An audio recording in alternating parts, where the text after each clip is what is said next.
Hello students, welcome to my new video and today I am going to start a new topic of metal and non-metal of class 10 industry board chemistry. So let's start and today is concentration of ore. इसके पिछले video में हमने ore minerals और के जो occurrence हैं ये सारी चीज़ों के बारे में हमने डिस्कस किया था और मेटलर्जी क्या है, एक्सट्रैक्शन ऑफ मेटल क्या है, इनकी ज़रूरत क्या है, इन सारी बातों पे हमने डिस्कस किया था। और आज हम लोग जो है जानेंगे कि जो ओर्स हैं उनको किस तरह से कंसंट्रेट करते हैं, क्योंकि किसी भी मेटल को प्योर फॉर्म में पाने के लिए ये ज़रूरी है कि सबसे पहले उसका जो ओर है वो कंसंट्रेटेड हो, मतलब बिल्कुल प्योर हो। अगर प्योर ओर रहेगा तभी उससे हम लोग प्योर मेटल को एक्सट्रैक्ट कर सकते हैं।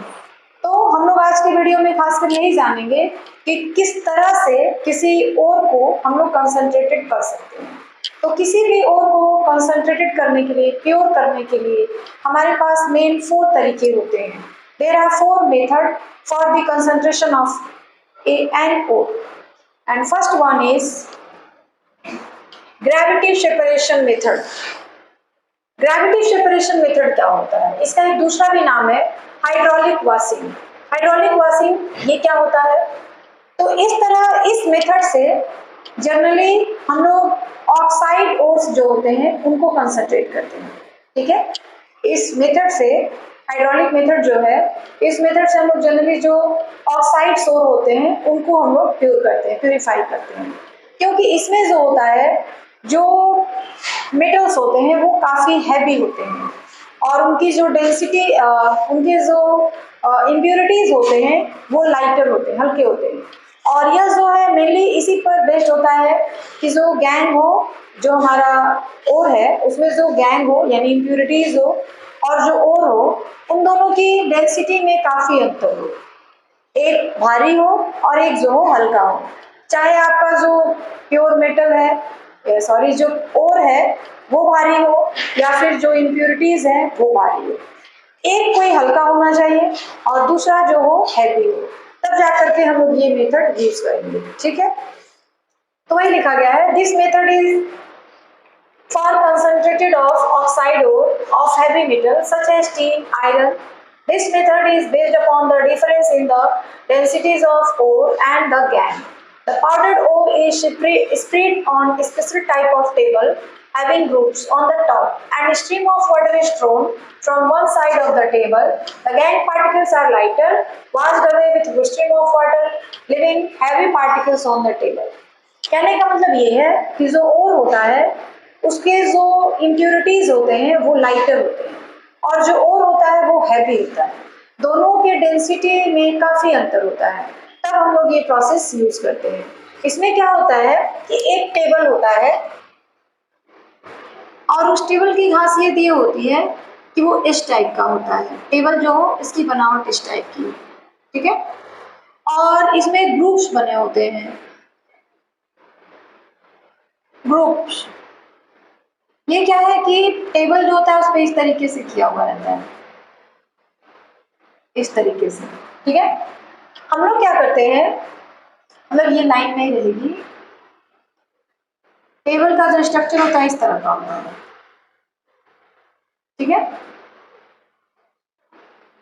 टेबल का स्ट्रक्चर इस तरह का है। हम लोग क्या करते हैं, जो हमारा ओर है उसको पहले एक मिल में अच्छे से क्रश करके, पीस करके पाउडर बना लेते हैं। ठीक है, उसके बाद क्या करते हैं, उस ओर को यहाँ पे डाल देते हैं, पाउडर ओर को यहाँ पे रख लेंगे। टेबल का जो एक किनारा है वहां पे पाउडर ओर को हम लोग रख देंगे। ठीक है, उसके बाद काफी स्पीड के साथ यहाँ से पानी डाला जाएगा, वाटर डाला जाएगा इस ओर के ऊपर, जो पाउडर ओर है उसके ऊपर हम लोग पानी डालेंगे काफी स्पीड के साथ। तो क्या होगा, जो प्योर ओर है काफी हैवी है, वो इस ग्रूव्स में आके बैठ जाएंगे यहाँ पे इस तरीके से।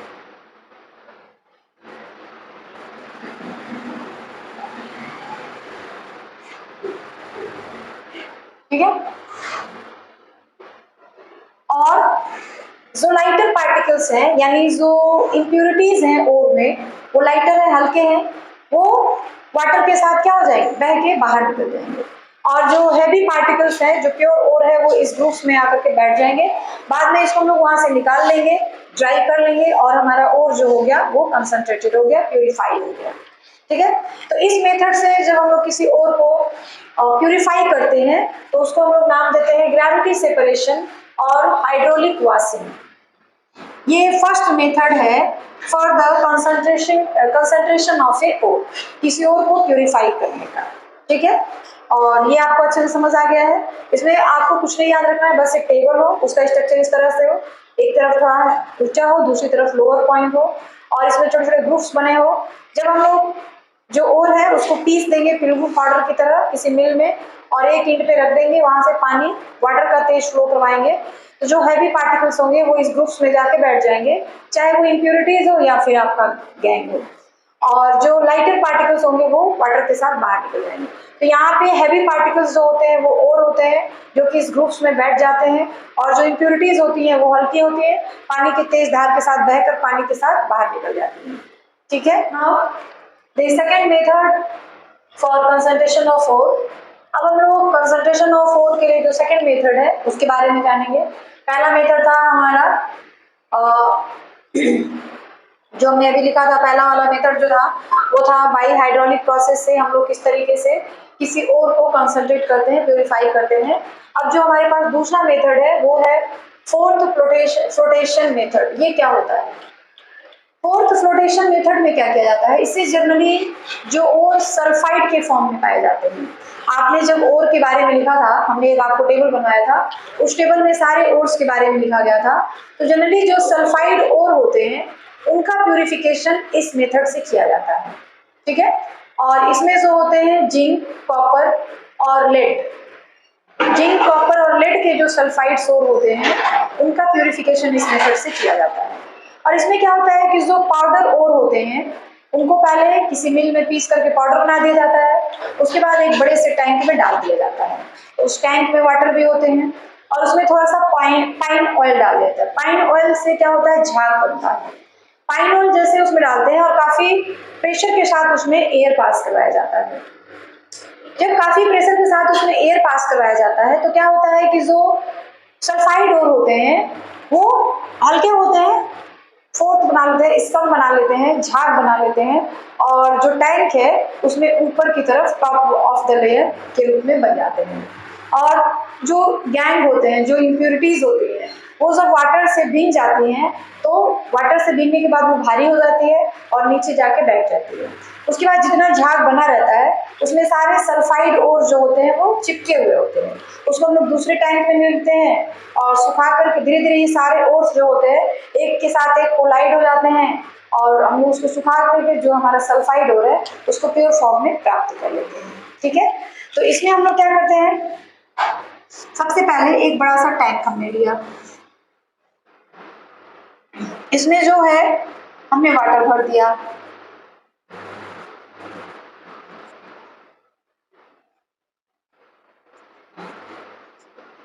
वाटर के साथ हमको इसमें वाटर प्लस पाइन ऑयल भी डालना है। पाइन ऑयल क्या करेगा, जब प्रेशर के साथ इसमें एयर पास करवाया जाएगा तो वो झाग बनाएगा। और यह जो है हमारा ये क्या है, टैंक है। ठीक है, उसके बाद हम लोग क्या करते हैं, जो गैंग होगी, इम्प्योरिटीज होंगी, वो नीचे भारी होकर के बैठ जाएंगी बॉटम में टैंक के।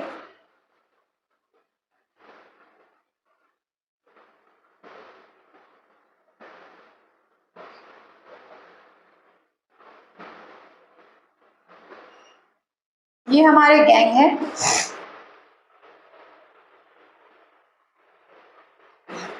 ठीक है, और पाइन ऑयल के साथ जो बबल्स बनेंगे, झाग के जो बबल्स बनेंगे वो यहाँ ऊपर की तरफ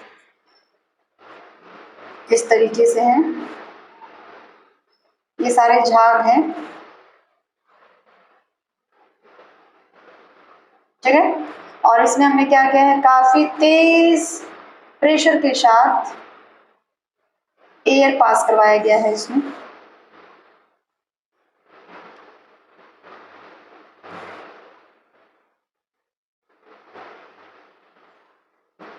इसको हम लोग कहते हैं कंप्रेस्ड एयर। ठीक है, और ये जो झाग बना हुआ है ये हमारा सल्फाइड ओर है।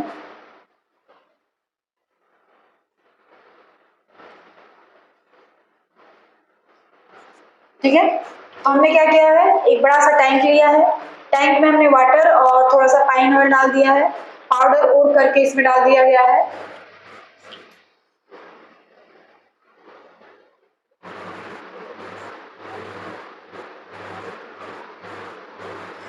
और काफी स्पीड के साथ कंप्रेस्ड एयर इसमें पास करवाया गया है। तो जो पाइन ऑयल होते हैं वो झाग बनाते हैं और उस झाग के साथ जो सल्फाइड ओर होते हैं वो चिपक जाते हैं। ये झाग है, इसमें जो होंगे सल्फाइड ओर्स जो होंगे वो झाग के साथ चिपक जाएंगे और जो इम्प्यूरिटीज होंगी सल्फाइड ओर में वो पानी से भीगने के बाद भारी हो जाएंगी, हैवी हो जाएंगी और हैवी होने के बाद बोतल में जाके सेटल डाउन हो जाएंगी। उसके बाद इस झाग को हम लोग दूसरे टैंक में ले लेते हैं। थोड़ी देर छोड़ देने के बाद सारे जो सल्फाइड ओर होते हैं एक दूसरे से कोलाइड हो जाते हैं और एक बड़े पार्टिकल्स का फॉर्मेशन कर देते हैं और उसको फिर हम लोग सुखा करके जो सल्फाइड ओर है उसको प्राप्त कर लेते हैं।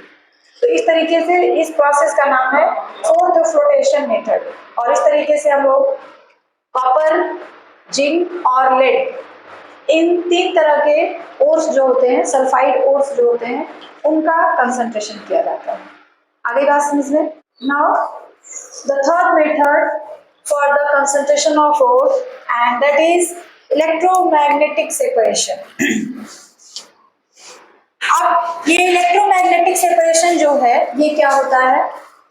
This method is used for the concentration of ore when the ore is magnetic in nature and the impurities or vice versa। मतलब ये इस मेथड का यूज हम लोग तब करते हैं जब हमारा ओर जो होता है मैग्नेटिक हो या फिर हमारा इम्प्यूरिटीज हो वो मैग्नेटिक हो, तब इस मेथड का हम लोग यूज करते हैं। इसमें होता क्या है, in this method two rollers move over a leather belt.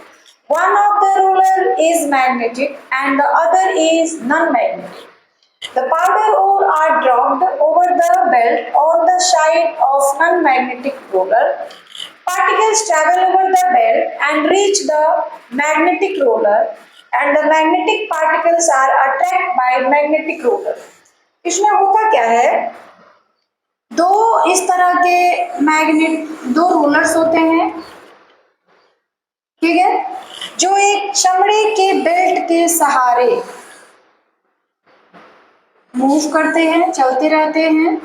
ठीक है, ये रोलर्स हैं और एक जो होता है वो नॉन मैग्नेटिक रोलर होता है। मान लीजिए यह जो है नॉन मैग्नेटिक है, नॉन मैग्नेटिक रोलर, और यह जो है यह मैग्नेटिक रोलर है।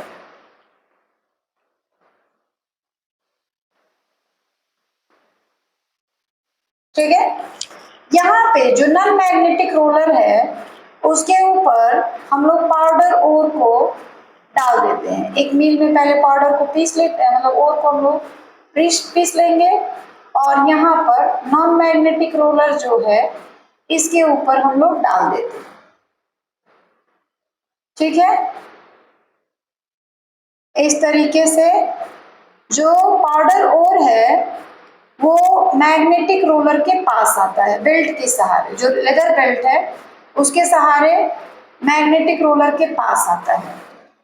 उसके बाद जो मैग्नेटिक पार्टिकल्स होते हैं, चाहे वो इम्प्यूरिटीज हो या फिर ओर हो, जो भी मैग्नेटिक होता है वो इस मैग्नेटिक रोलर के द्वारा अट्रैक्ट कर लिया जाता है। यहाँ पे लिखते हैं मैग्नेटिक रोलर। ठीक है, और इस तरीके से जो ओर है वो आता है और इस तरह से दो ढेर बनते हैं आपके।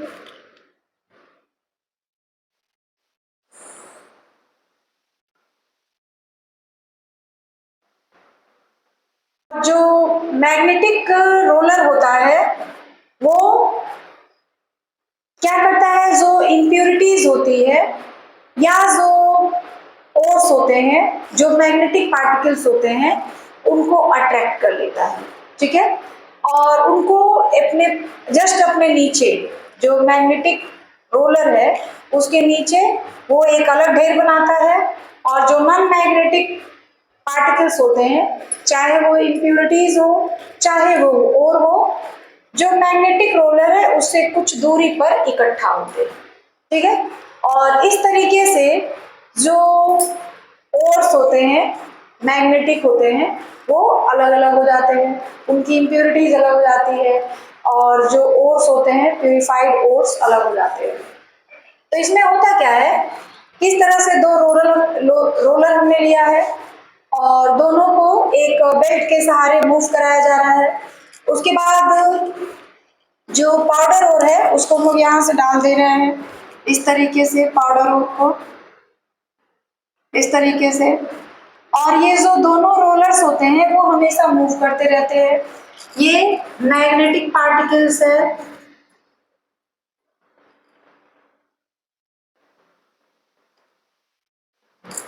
और यह जो है नॉन मैग्नेटिक पार्टिकल है।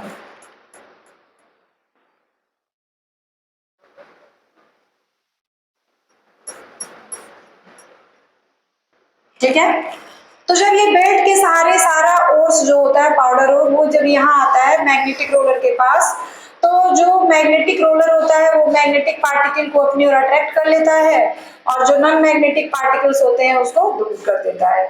और इस तरीके से जो इम्प्यूरिटीज होती हैं और जो प्योर ओर होता है वो दोनों एक दूसरे से सेपरेट हो जाते हैं। तो इसको हम लोग कहते हैं इलेक्ट्रोमैग्नेटिक सेपरेशन। ठीक है, और इस तरह से जनरली उन्हीं ओर का सेपरेशन किया जाता है, उन्हीं ओर को कंसंट्रेट किया जाता है जो मैग्नेटिक होते हैं, चाहे उनकी इम्प्योरिटी मैग्नेटिक हो चाहे जो ओर है वो मैग्नेटिक है। दोनों में से कोई एक मैग्नेटिक होना चाहिए, तभी ये प्रोसेस हम लोग यूज कर पाएंगे, अदरवाइज ये प्रोसेस यूज नहीं हो पाएगा। क्लियर है? चलिए, तो ये था हमारा third process for the concentration of ore, and this is electromagnetic separation. And the fourth process for the concentration of ore is chemical process. This method is based upon the difference in the chemical reactivity of the ore and the gangue toward a particular reagent. For example, bauxite यानी Al2O3.2H2O and ore of aluminium contain the impurities of iron oxide and sand. Sand को हम लोग silica dioxide यानी SiO2 कहते हैं। Pure alumina Al2O3 is obtained from the ore by Bayer's method. अब इसमें जो होता है, हम लोग किसी और से जो किसी और से हमको जब किसी और को प्योर करना पड़ता है तो क्या करते हैं कि हम लोग उसको किसी केमिकल सब्सटेंस के साथ या रिएजेंट के साथ उसका रिएक्शन करवा देते हैं। ठीक है, और जब रिएक्शन करवाते हैं तो उसकी जो इम्प्यूरिटीज होती हैं वो बाहर निकल जाती हैं, और जो और होता है वो प्योर फॉर्म में हमको मिल जाता है। जैसे यहाँ पे हमने एक एग्जाम्पल भी दिया है, बॉक्साइट जिसका फॉर्मूला होता है Al2O3.2H2O, यह किसका हो रहा है? एल्यूमिनियम का है। इससे हमको प्योर एल्यूमिना अगर निकालना हो तो क्या करते हैं कि इसको हम लोग स्ट्रांगली हीट कर देते हैं। तो जब स्ट्रांगली हीट करते हैं एल्युमिनियम हाइड्रोक्साइड को, तो क्या होता है कि Al2O3 और वाटर जो होता है वो मिल जाता है, और उसके जितने भी इम्प्यूरिटीज होती हैं वो सारी कई स्टेप्स में, तो ये जो रिएजेंट होते हैं जिनके साथ हम लोग और का रिएक्शन करवाते हैं, एक ही स्टेप में नहीं होता है, कई सारे स्टेप्स होते हैं इसमें। हमने यहाँ सारे स्टेप्स नहीं लिखे हैं, हमने यहाँ पे फाइनल स्टेप्स लिखा हुआ है, और कई सारे स्टेप्स का यूज किया जाता है जिससे जो इम्प्यूरिटीज होती हैं ओर में वो स्टेप बाय स्टेप जो होती है बाहर निकलती जाती हैं, और जो प्योर ओर होता है वो हमको मिल जाता है। तो इस तरीके से कोई भी ओर होता है उसको कंसंट्रेट करने के लिए, प्योर बनाने के लिए हमारे पास 4 मेथड होते हैं। पहला हमने पढ़ा था हाइड्रोलिक वॉशिंग, दूसरा फोर्थ फ्लोटेशन प्रोसेस, तीसरा magnetic separation, and fourth one is chemical process. Chemical process में बस यही करना है कि उसको किसी रिएजेंट के साथ रिएक्शन करवा देना है जिससे उसकी इम्प्यूरिटीज बाहर हो जाए और प्योर ओर जो है वो अलग हो जाए। तो ये 4 प्रोसेस हो गए। इसके बाद जब ओर को कंसंट्रेट कर लिया जाता है तो कंसंट्रेटेड ओर से जो हमारा प्योर मेटल है उसका एक्सट्रैक्शन कैसे होता है ये हम लोग अगले वीडियो में पढ़ेंगे। आज के वीडियो में बस हम लोग यही जाने हैं कि किस तरह से किसी ओर को कंसंट्रेट किया जाता है। और लास्ट में मैं यही कहना चाहूँगी कि अगर आप हमारे चैनल पर नए हैं, हमारे वीडियोस आपको अच्छे लगते हैं तो प्लीज़ हमारे वीडियो को ज़्यादा से ज़्यादा लाइक, सब्सक्राइब और शेयर करें।